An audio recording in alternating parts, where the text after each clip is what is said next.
भगा देते थे टीचर, मिला राष्ट्रपति सम्मान। नमस्कार, आप देख रहे हैं मरुधर बुलेटिन। आज हम बात करेंगे स्पेशल न्यूज की, जहां टीचर जब क्लास में पढ़ा रहे होते थे तब 7वीं क्लास का बच्चा उनका चित्र बनाता। टीचर ने कई बार पकड़ा और उसे क्लास के बाहर निकाला।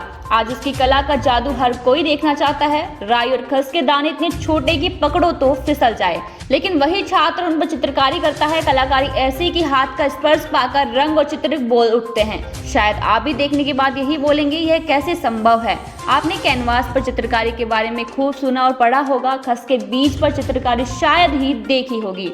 डोडा का बीज सबसे छोटा होता है। इस पर मीरा का पूरा भक्तिमय चित्र बनाया है। आर्टिस्ट किशन शर्मा ने चित्तौड़गढ़ के बेंगू के रहने वाले हैं। राई पर चित्रकारी का रिकॉर्ड इन्हीं के नाम से दर्ज है। कलाकारी के लिए 1994 में राष्ट्रपति से सम्मान प्राप्त कर चुके हैं। वहीं 4 राज्य पुरस्कारों सहित कई मंचों पर सम्मानित किया गया है। अब इनका नाम पद्मश्री सम्मान के लिए भेजा गया है। किशन शर्मा के जीवन और चित्रकारी को जानने के लिए जब लोग उनके घर जाते हैं तो दीवार के सहारे राजस्थान के विभिन्न शैलियों की पेंटिंग्स रखी हुई थी। इन सब को देखने के बाद उन्होंने राई और खस के दानों पर की गई चित्रकारी दिखाई। किशन शर्मा को कला के संस्कार न तो विरासत में मिले हैं और न ही परिवार में कोई कला का माहौल था। पिता पंडित सीताराम कथावाचक और ज्योतिष थे, वही इनको भी ज्योतिषी बनाना चाहते थे, लेकिन हाथ की रेखाएं देखने की जगह उनको कागज पर रेखाओं से आकार देने का शौक था। पढ़ाई में कोई खास रुचि नहीं थी। भागवत कथा और रामायण के चित्रों को खुद की प्रेरणा से उकेरते थे। साल 1986 में गांव के ही शिवलाल सोनी के कहने पर भीलवाड़ा के बिजोलिया में मशहूर चित्रकार रमेश चंद्र सोनी से चित्रकारी सीखने चले गए। उस समय जेब में 10 रुपए लेकर निकले थे।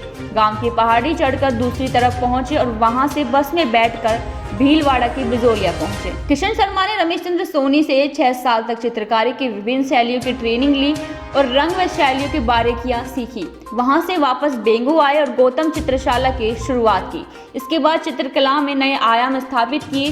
सूक्ष्म चित्रकारी की बात करें तो किशन शर्मा ने खस, राई, तिल, दाल, मक्का, गेहूं, इमली आदि के दानों पर सूक्ष्म चित्रकारी की है।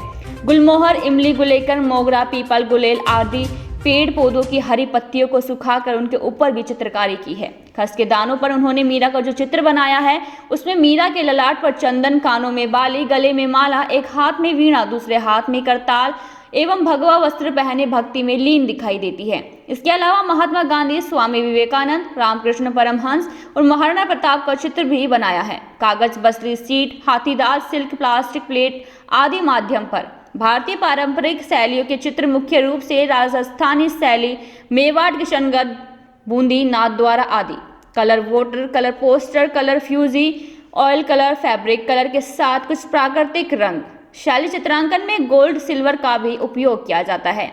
आज़ादी के किसान आंदोलन में शहीद हुए बेंगू के रूपाजी और करपाजी के काल्पनिक चित्र बनाकर उनका साकार रूप दिया। इन्हीं चित्रों के आधार पर दोनों शहीदों की मूर्तियां बनाई है, जो गोविंदपुरा शहीद स्थली पर लगाई गई है। खास खबरों को जानने के लिए जुड़े रहिए मरुधर बुलेटिन के साथ। तब तक के लिए नमस्कार।